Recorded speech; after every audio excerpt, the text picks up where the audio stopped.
All right, guys. Well, welcome to a second extra special episode from up here at Uncle Bob McVay's place. This is going to be an update on the 351 Windsor that we are working on for a customer of ours. In the last episode, we discussed what we had found, and the fact that we probably have an overfueling issue, which has stripped the oil off the cylinder walls, which has ended up removing all of the cross-hatching on the cylinders, which means we need to do some work. The good news is all of the really expensive bits are still fine. Forged rods, forged pistons, forged crankshaft, AFR heads, all really good bits. Unfortunately, there's a bit of refresh work that needs to be done. We found some issues with some of the valves, some of the guides, some of the keepers and locks. So we're essentially going to go through these AFR heads and make them as good as new. And by we, I mean Bob and Gavin. We are going to go back through and we are going to rebalance this rotating assembly to make sure everything is perfectly fine. I don't know who did the machining in the past, but just because we're touching this, I would prefer that it is absolutely as up to snuff as possible. Now, because we did run into an issue with the fact that this thing is overfueling itself, we are a little bit suspect of the old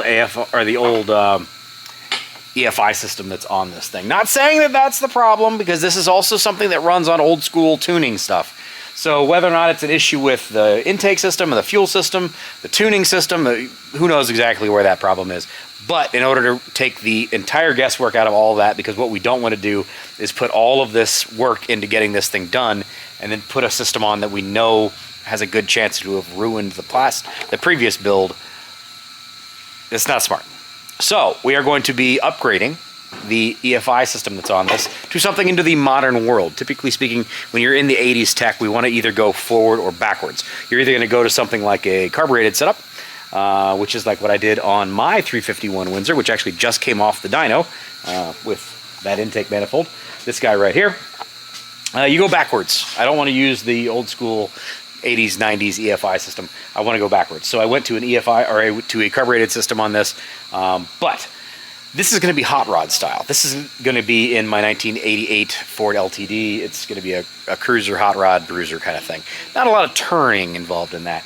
This gentleman, in his 1988 Ford Mustang, is going to be using this for autocross. So he needs to be able to go left, right, and not have to worry about any kind of fuel sloshing issue. So we are going to be upgrading his EFI system to a new setup, multi-port fuel injection from ACES EFI. We just spoke with the customer today. He's comfortable with all this stuff. He okayed the whole process. So we are going to start moving forward on the build up here, which means new valves, new keepers, probably check the springs. It has a 580 lift camshaft, so we're going to make sure everything is good to go with that. And it is going to take quite a bit of RPM. This motor is going to be able to make some steam. We have very recently flow tested these AFR heads, and in their current form at max lift, somewhere in the 600, 700 range, it does make north of 300 CFM. So these heads are capable of 600 horsepower, mathematically speaking. Out of a 408 cubic inch small block Ford, if there's some compression there in the camshaft, we're going to see probably north of 550. The fuel system that we're going to be putting on this car is going to be capable of about 800, so we've got room to grow. The other nice thing is the fact that it's very, very tunable. Unlike the old stuff that needs like a prom chip created for it, and you're putting that into the board, the modern EFI systems are considerably more tunable. You get a little handheld, you program in some basic stuff, and then you can start running it on the chassis dyno, which we happen to have at the shop, so we're going to be able to run it in on the chassis dyno. We could probably also go beyond just the normal little tappy-tappy stuff that you're going to do on the tuning on the computer itself, and we can actually log into that EFI system and do all of our tuning there as well. The additional bonus to the fact that we're also going to be running a ignition system from ACES as well. So it's going to be the entire ACES system with EFI, with their fuel pump system, with their ignition system. All of that stuff is going to be tunable at our shop, which is going to be really, really nice. We happen to have a guy that does that kind of thing. Also, in the spirit of EFI, even though we're up here in carburetor land, where Uncle Bob McVay lives, we're doing some upgrades for Bobo. His engine dyno is almost entirely set up to run on carburation. Now, it does have some stuff to be able to run from fuel tech, but we have decided, since we are going to be doing a couple of different engines up here over the next couple of months, that it is probably something where it would behoove us to put some of our stuff up here as well. And with that said, we happen to have a brand new system from ACES, EFI, their command center.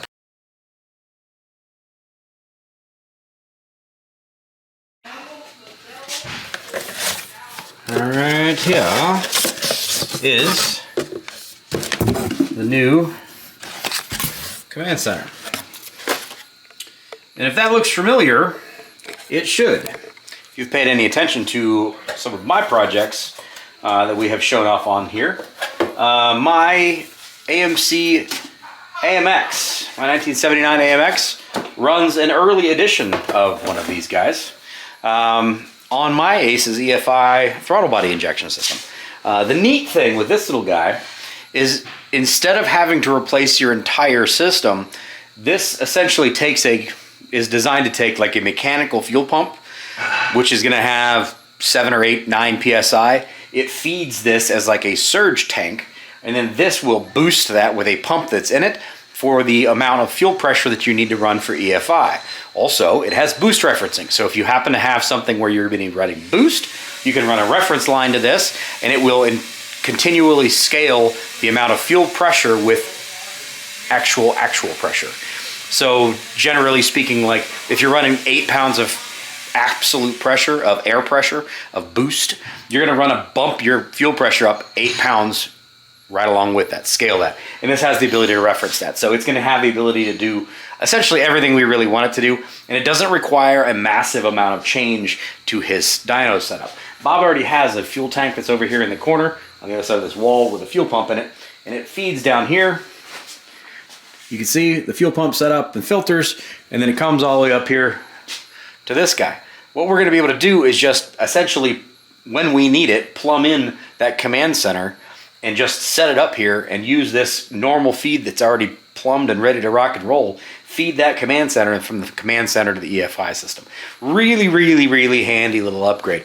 I have one on my AMX because of the fact that if you do ever have a problem, not that you're ever going to have a problem, but if you do ever happen to have a problem where a fuel pump goes bad and you're out on, say, something like Power Tour, you can revert back to a carburetor very, very easily. You don't have to worry about, oh God, I'm running 60 psi out of my fuel pump that's in the tank.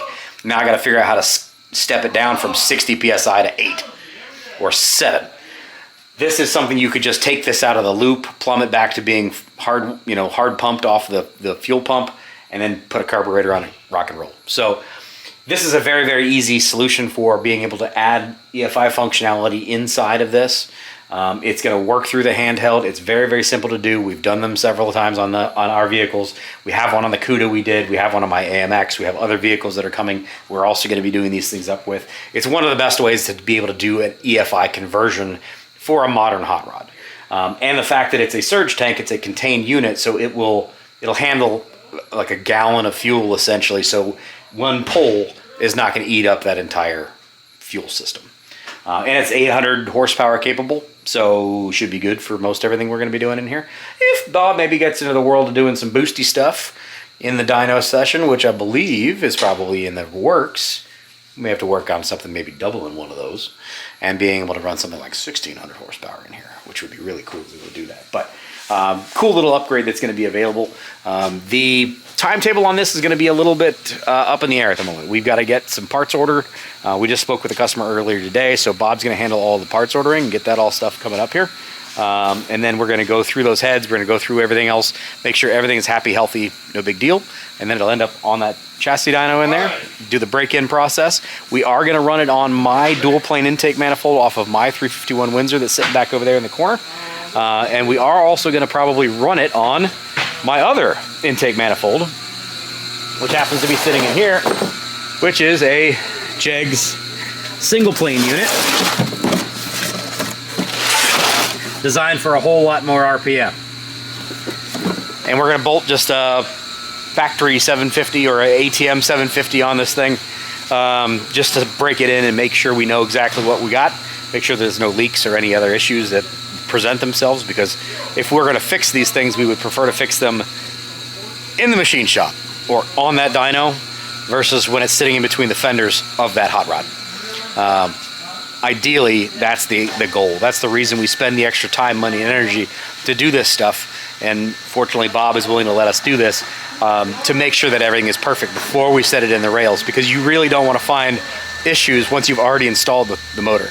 On a vehicle that's already quite tight, shoving one of these things in the front of a Fox body is quite tight, especially with accessories and everything else. It's not a full-on stripped-out drag car. So it's much, much easier to fix those issues right here, right now in the shop. Not that we expect to have any issues, but it's much easier to do it that way. So that's going to be kind of waiting in the wings. That's going to be something you're going to see progress over the next couple of weeks. We got to wait on parts to get in, and then Bob's going to be on vacation. He's actually headed down to Florida. He's going to be doing sick week. So if you happen to be watching sick week stuff, you're going to see some sick week coverage from Bobo. And Gavin is actually going down there, as well as Doug, the gentleman that brought us forever ago the yellow NASCAR, the M&M Mayhem with Motors NASCAR, and the gentleman that helped put me in a NASCAR last year for Hot Rod Power Tour. He is actually going on sick week, and Bob is going to be his co-pilot this year. So those guys are going to be down in Florida having a bunch of fun while we're up here in Ohio freezing our tails off and still working. So once they get back, that process will start moving forward. And then when they get back, we're also going to start working on another Pontiac 400 build.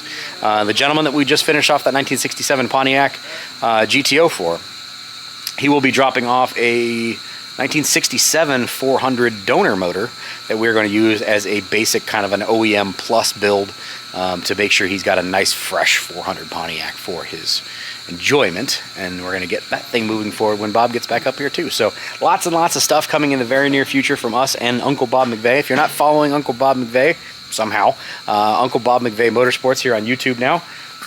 He's got his own thing, so if you want to follow him, go check him out. Otherwise, this should be the last update from up here for a little while from us. We'll be back in the shop doing a lot of normal wrenchy stuff that pays the bills, keeps the lights on, because that's what you got to do. It's not all fun stuff and race cars. You do actually have to just do the normal stuff that pays the bills. So we'll be back at that, I guess, tomorrow. Thanks for watching, guys. I appreciate you. Thanks very much for being here, supporting us as a small business in Central Ohio. If you happen to be a customer of ours, if you just happen to be watching us, we appreciate all of you guys so much. We wouldn't be doing this stuff literally if it wasn't for you guys. So thank you very much. We appreciate it. Take care. Bye-bye.